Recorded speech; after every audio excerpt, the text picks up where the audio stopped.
But just over a week ago, I posted a video on YouTube and it got 400 times more views than any other video that I've put on the platform. So in this video, I wanted to kind of do a bit of a deep dive analysis into why I think that that video outperformed all my other videos as well as it did. So let's just dive right into it. So to start with, I should give you some context about what this video was, and then we'll talk about why I think it did better than my other videos. So a couple of weeks ago, I was kind of getting a bit disheartened with the channel. My niche is YouTube growth.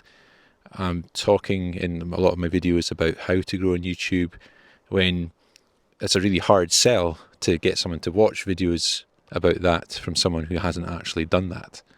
So the decision was really to kind of pivot with the channel and coming at it from a different angle. So yes, it's still about YouTube growth, but rather than trying to teach people how to do stuff, it was more going to be about documenting the journey and sharing the success stories, sharing the failures, and then just offering my opinion on why things have maybe gone well or not gone well. And because the reality is, for all the small creators, what might work for one of us won't necessarily work for the other. So all I can really do in this channel is talk about my journey and what I found's worked or hasn't worked.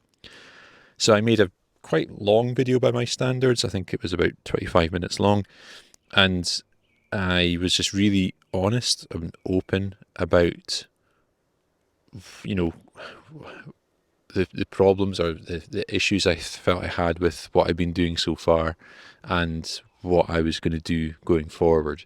And it seemed to do well. People responded to it. So to give you some context, it had, in its first kind of 24 hours, it had about 3,500 impressions, which by my standards was good. And it had over 200 views in that first kind of day or so. Again, my channel average in views was probably around about 45, and that was, not necessarily after just 48 hours as well. So the video did well in the first few days. The impressions start to flatten off. I think it's about 4,500 now. About 10 days later, the views have also kind of flattened off as well, because of obviously the impressions has flattened off too. But that's normal. We expect that from videos. They tend to kind of get a big push at the beginning, and then things tend to teeter off. Sometimes you get videos that just keep going and going, but I'm yet to have one of those.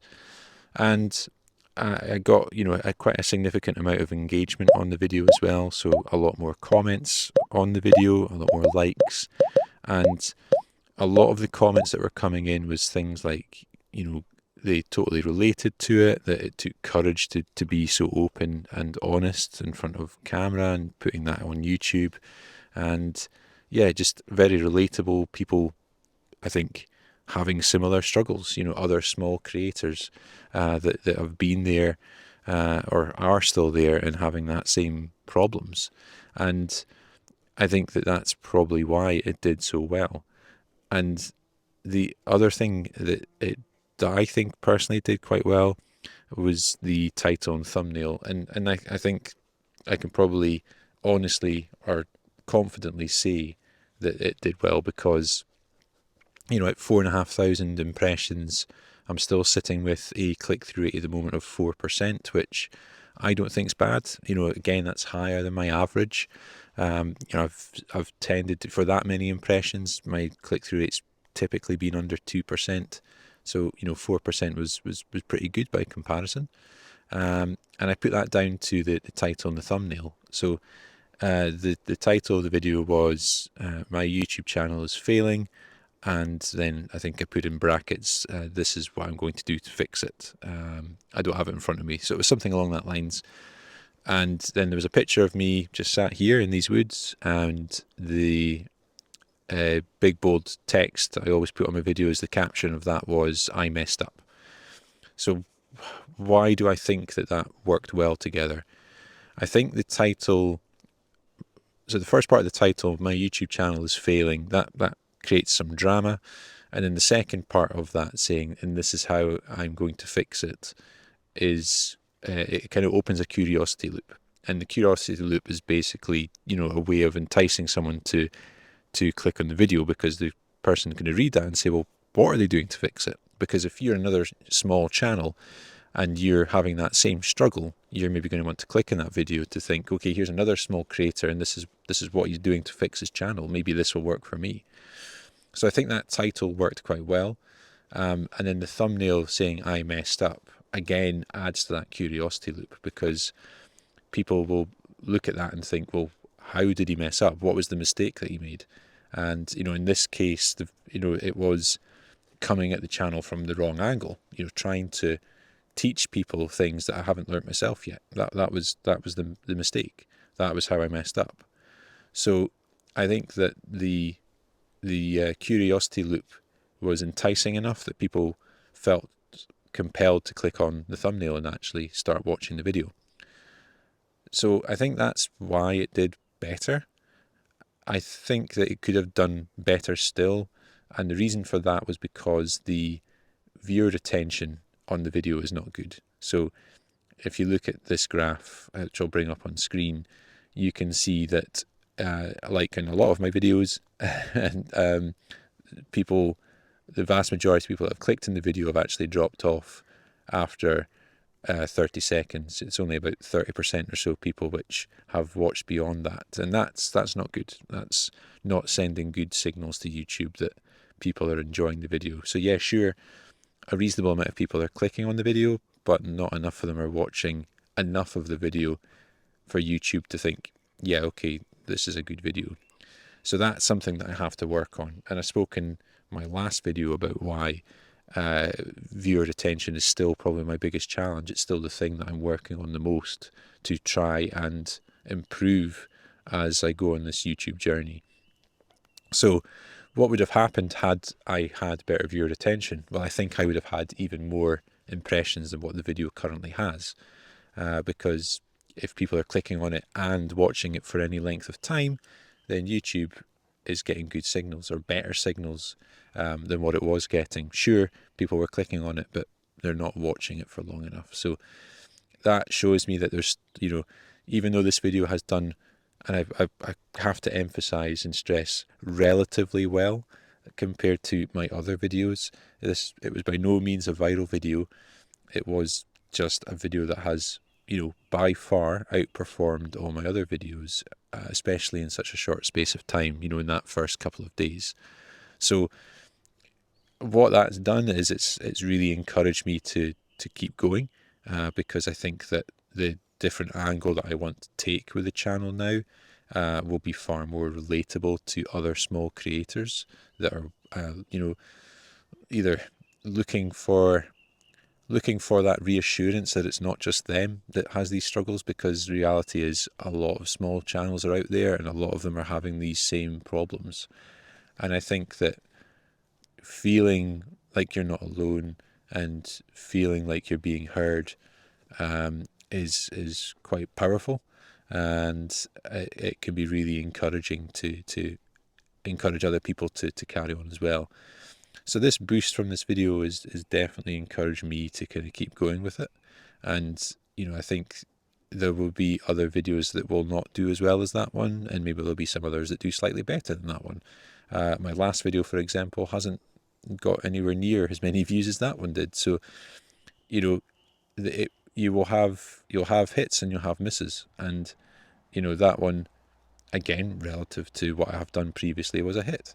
And as I keep going and as the channel starts to grow, which it is growing slowly, those hits will be that bit bigger still. If I can crack the viewer retention side of things, then, and get that good thumbnail and title combo, if I can get that click-throughs and get people to hang around and watch the video, then that next one, where I kind of nail all that, will do better. So it's a work in progress. Everything takes time, and hopefully this video will give you a little bit of insight into where I think that video did better, and it's the things that I will continue to work on. So, continue to really try and hone the craft of the titles and thumbnails, working together, creating that curiosity loop, possibly a bit of drama without being kind of clickbaity, but also working on introductions, working on how I deliver to the camera. I feel like I'm getting more and more natural as I go. I did get some feedback on that kind of video that did a little bit better. What was it? Someone said that I was a bit flat and sounded a bit stale. That's possibly true. Let me know. Let me know what you think. And if it is, then, and I talked about this in the video I published yesterday, but it's, you are who you are, right? And yeah, I could try and be really energetic and really kind of bouncy, but if that's not who I am, I don't want to come across fake. I think if you try and put it on, then you lose that authenticity and you don't seem as genuine. And the one thing I've taken from that video that we've been talking about is that being genuine and authentic goes a long way. So yes, I got some feedback along that lines. It wasn't kind of trolly or anything like that. It was genuinely constructive criticism, or constructive feedback. I won't say constructive criticism, but it was meant in a nice way, and I completely get it. You know, I understand that, but I genuinely think that the people that made those comments are probably looking for someone who's a little bit more energized in their videos, whereas there will be an audience that will take me as I am and are happy with how I speak to the camera. And that's why I'm asking for your feedback. You know, let me know in the comments. Do you think I'm a little bit monotone? Do you think I'm sounding uninterested? I hopefully don't sound uninterested, but you know, let me know what you think. But the point is, you know, a few people, especially Rob the Maritimer, who's, you know, a big inspiration for me in this niche, he says there's an audience for everyone, and I genuinely do believe that is true. I think if, you know, I'm not saying I won't work on my delivery and how I speak to the camera, but and I think that will get better. It has gotten better since I started, but I think I just have to keep going and keep working on it, keep showing up every week, keep putting out content, and these things will just naturally get better. I'm fairly sure of it. So anyway, I've probably spoken long enough in this video. It's probably gone on way longer than I hoped. So anyway, it's a little bit of a insight into that video, and it has, as I say, spurred me on to make more. So I'm not going anywhere, whether you like my monotone voice or not. And yeah, listen, have a great day, have an even better week, and I will hopefully see you in the next video. Okay, bye for now.